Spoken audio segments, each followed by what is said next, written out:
l'organisation structurelle du club, et sportive, c'est mettre en place la coordination et le plan de formation sur toutes les équipes du Sasvelais. C'est important ce genre de soirée pour remercier les partenaires notamment. Il faut savoir que dans le sport, on a différents partenaires, c'est-à-dire le public, les collectivités et les privés. Et ce que tout club essaye maintenant, c'est d'avoir plus de privés que de public. Donc quand on les reçoit comme ça pour les remercier, pour être au plus près de l'équipe première et pour la présentation du maillot, c'est toujours important, c'est ce relationnel. Bon, qu'est-ce qui manque au Sasvelais pour les voir plus haut? Il manque déjà au niveau de la structuration. Il faut savoir que pour la montée en Ligue B, il y a un cahier des charges qui est assez poussé, c'est-à-dire un entraîneur à temps plein, 4 contrats de joueurs à temps plein, un staff médical étoffé, médecin, kiné. Le directeur administratif, il est déjà c'est moi, mais voilà, donc là pour l'instant on n'est pas en mesure de faire ça parce qu'économiquement on mettrait le club dans le rouge et le club en péril et on pourrait monter en Ligue B, mais après c'est pour que le club disparaisse, il n'y a aucun intérêt. Bon, le club se structure quand même.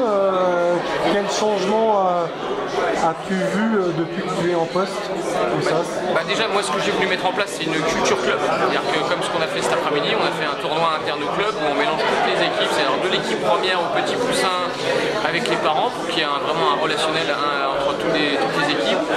Et ensuite, également, c'est étoffer la quantité de licenciés. C'est ce qu'on n'avait pas. Création d'une section sportive maintenant depuis 2 ans sur le Golbet qui permet d'alimenter le club. Parce que malgré qu'on ait une équipe première qui est en 3e division, donc en élite, on est encore un petit club au niveau du nombre de licenciés.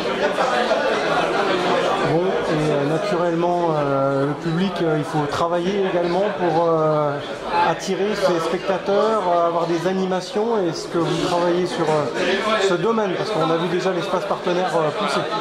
Déjà, la première chose qu'on était travaillé, c'est le changement d'horaire des matchs. Les matchs sont passés à 6h30. Parce qu'on s'est rendu compte qu'à 20h, on touchait un public moindre qui ne venait que pour le match, qui après était bloqué pour les sorties. Et là, on touche un public à la fois familial, pas mal de parents qui viennent avec leurs enfants, mais également des personnes qui peuvent ensuite aller faire autre chose après le match. Parce que quand le match se termine à 22h30 pour aller au cinéma ou manger au restaurant, c'est compliqué. Donc démarrer à 18h30, ça amène un peu plus de capacité pour ces personnes. Et ensuite, la création de l'espace partenaire, parce que c'est le lieu où les partenaires se rencontrent, discutent affaires, voient le match, et c'est aussi un remerciement par rapport à leur collaboration au niveau du club.